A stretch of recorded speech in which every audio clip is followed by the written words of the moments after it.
Hello everyone, welcome to my presentation. The title of my project is Effect of Short-Term Home Follow-up Visits on Readmissions of Veterans with Heart Failure. Heart failure is an umbrella term describing a marked decrease in heart sufficiency, usually due to the progression of underlying disease. In 2014, estimated cost of heart failure treatment in the United States was about $11 billion.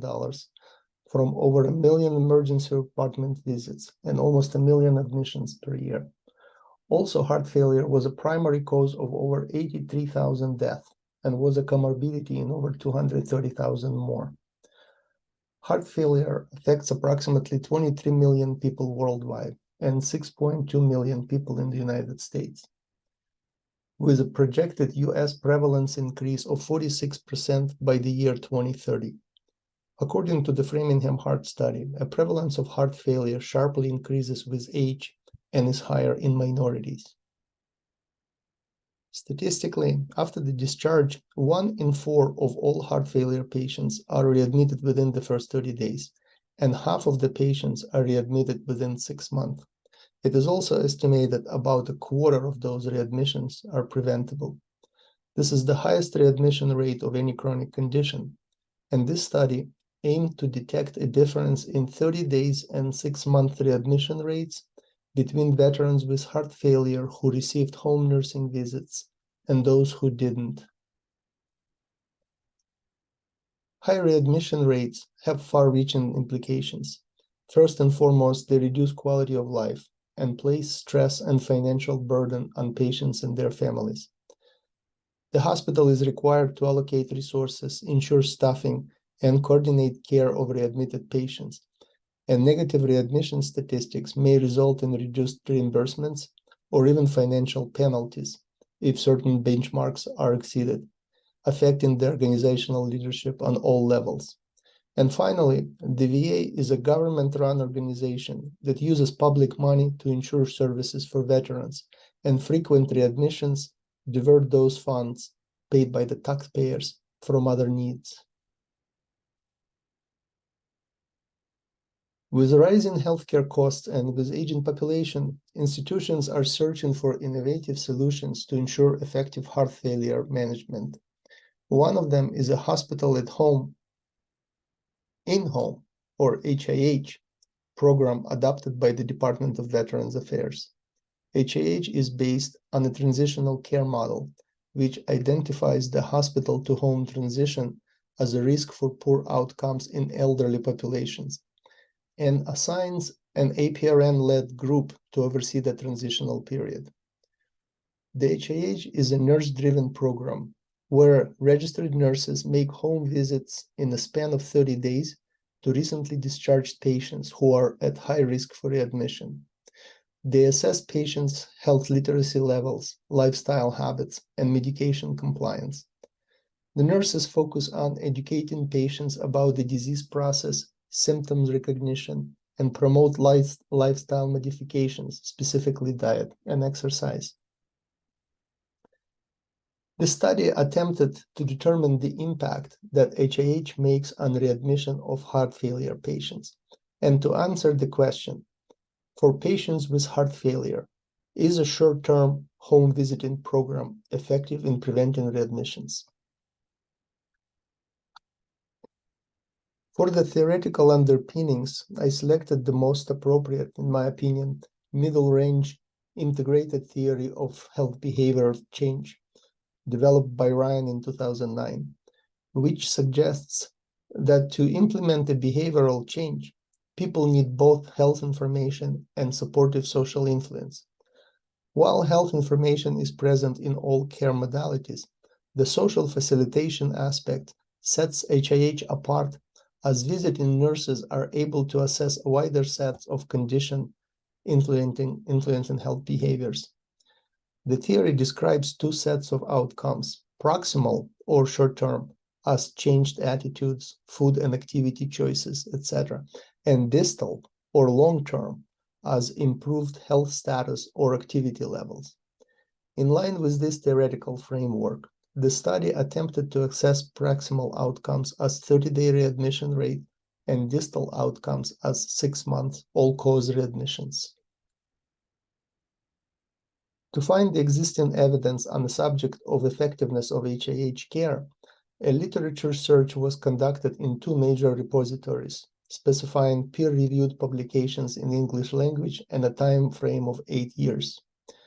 The detailed overview of the selected studies can be found in the proposal and in the manuscript. Here we'll just mention that majority of evidence were level 1 systematic reviews covering 306 experimental or randomized controlled trials. The literature evaluated interventions in 5 major categories, such as outpatient interventions after discharge, interventions in homes, or provided during the transition from hospital to home, interventions provided exclusively by nurses, and the results of educating patients and families in preventing readmissions.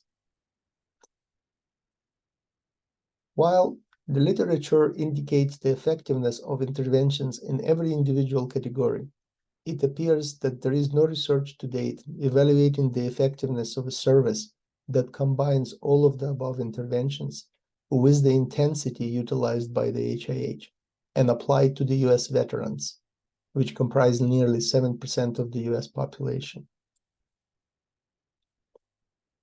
As this study involved human subjects, a permission to proceed was obtained from both Salve Regina universities and Veteran Affairs institutional review boards. The study reviewed medical records of veterans with heart failure-related admissions over the past 3 years at the VA hospital in Providence, Rhode Island. Outcomes of veterans who received HIH services were compared with outcomes of those who received all other post-discharge follow-up, further described here as usual care. The convenience sample of HIH patients excluded those on dialysis, on hospice, or those experiencing homelessness, as it conflicted with program goals. The usual care group typically received follow-up with either a cardiologist or a primary care provider within a month time of discharge. All participants had documented diagnosis of heart failure as defined by the World Health Organization. The VA database search returned records of 996 patients. Due to the continuous nature of heart failure care, many participants had multiple admissions during the study period and received post-discharge care from both the HIH after some admissions and usual care after others. So the decision was made to review individual admissions based on follow-up after the discharge. Admissions with HIH follow-up were assigned to the intervention group, and admissions with usual care follow-up were assigned to the controlled group. After the adjustment for the fact that 470 patients died during the study period, we ended up with 320 admissions in the intervention group and 3,205 admissions in the control group. The age of participants in both groups was approximately the same. These are the resulting rates of 30-day readmission in both groups on the left and 6-month readmissions on the right, as compared to all readmissions.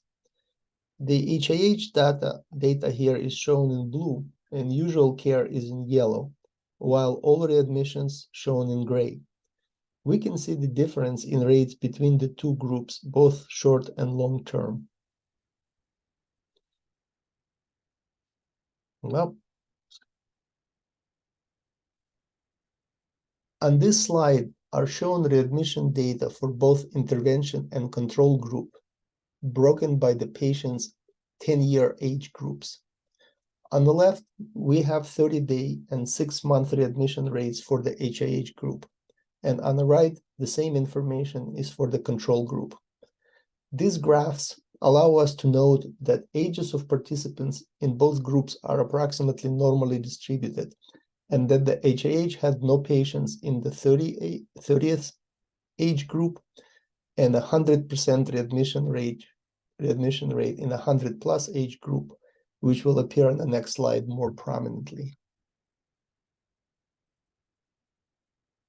These are the readmission rates from both intervention and control groups compared side by side by age. The 30-day readmission rates are on the left, and the 6-month are on the right. The 100% HIH readmission rate in 100+ segment was determined by a single patient who was readmitted before 30 days and can be considered an outlier. We also see that HIH readmission rates are not uniform among age group, and we will discuss this later. The analysis confirmed a statistically significant protective effect of HIH involvement and determined that participants discharged with HIH follow-up had 42% reduction in risk of being readmitted during the first 30 days and 31% reduction in risk of being readmitted during the following 6 months.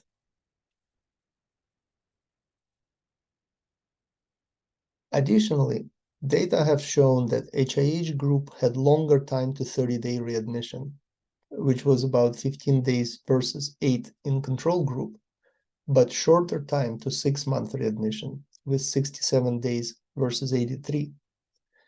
Here we can start the discussion and recall that HIH focused on high-risk patients. And while in home, nurses provided education and support, which resulted in longer time to 30-day readmission. After the completion of HIH visits in 30 days, readmissions occurred sooner, we believe due to reduced nursing support. This suggests that beyond 30 days, heart failure patients might still benefit from low-intensity follow-up care, like weekly phone call by a nurse or telehealth monitoring. Here we see just the differences in readmission rate between the intervention and control groups by age. These bars show how effective the HIH was over the usual care, the pure HIH advantage, so to speak. While we know that HIH patients were readmitted sooner for their 6-month readmissions, this graph allows us to identify the specific age group that benefited the least from the HIH services in the long run. It is the patients in their 60s, as shown here by the smallest purple block in the middle. This age group resembles usual care group the most, and this information suggests that 60 to 69-year-old segment should be prioritized for less intense regular follow-up after the HIH services are completed to improve overall HIH 6-month readmission rate. Here, we'll recall those unequal HIH readmission rates for various age groups. On these graphs, we see just the HIH readmission data highlighted without the outlined 100+ age group. While 30-day readmission rates on the left,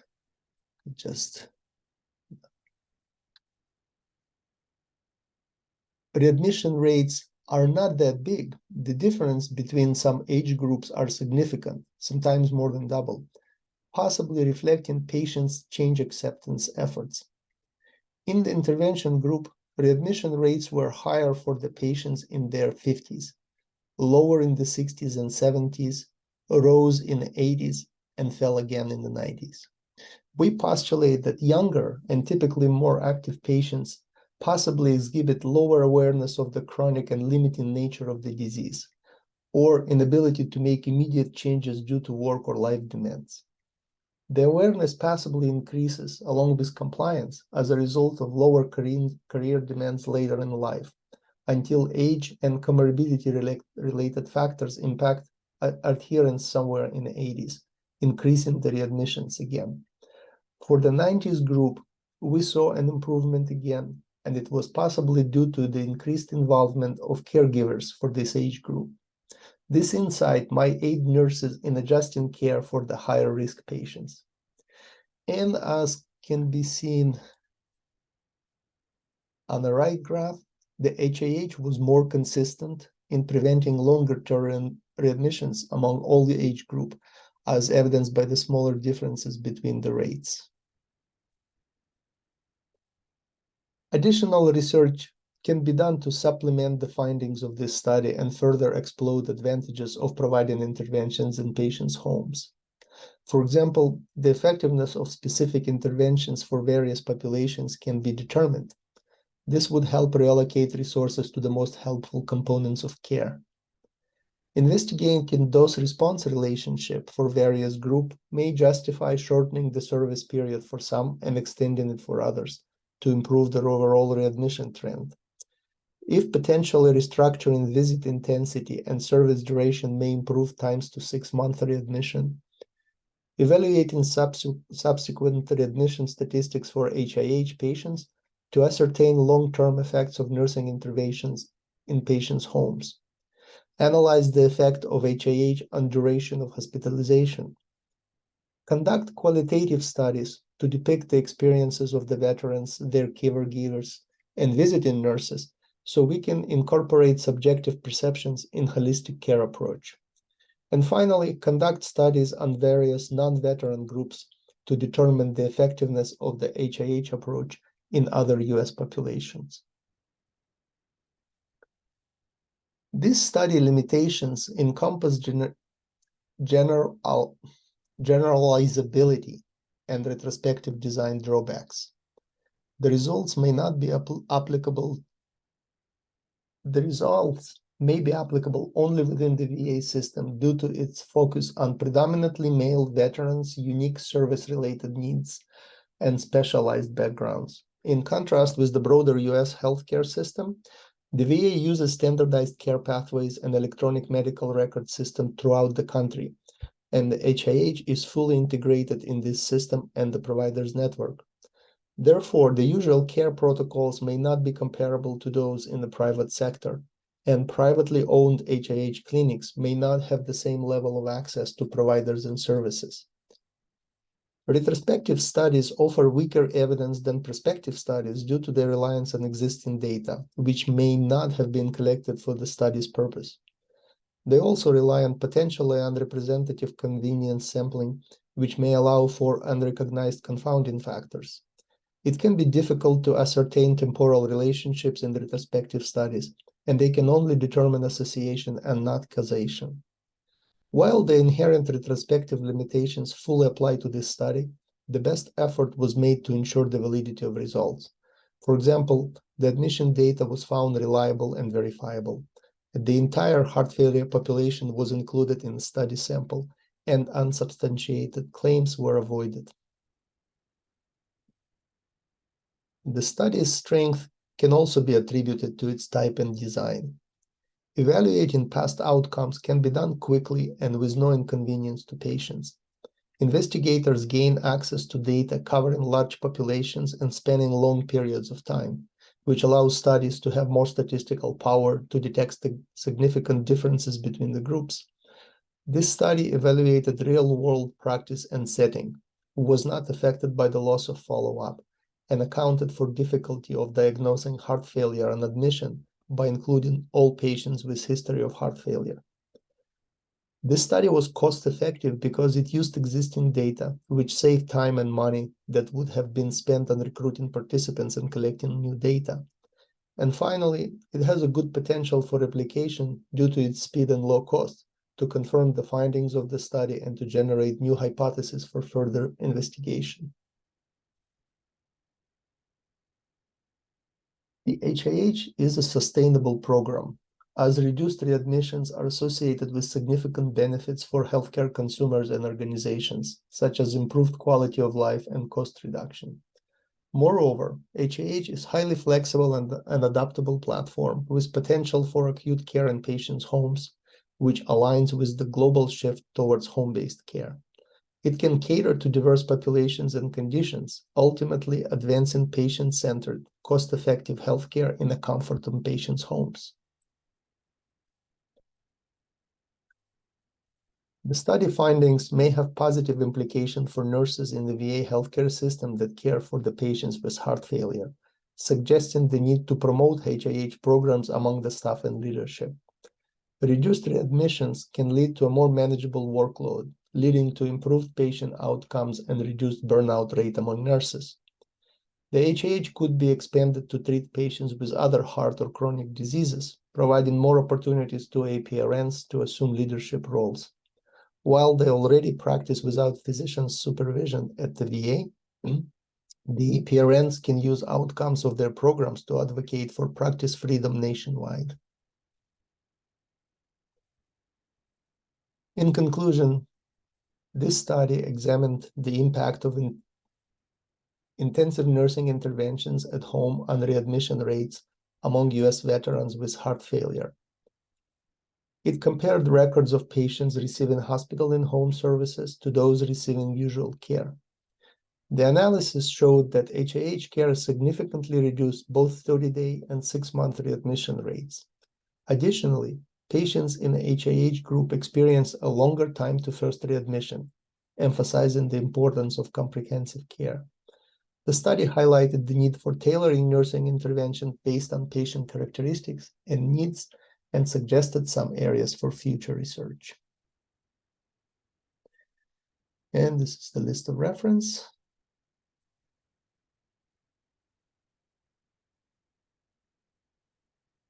Thank you for your time.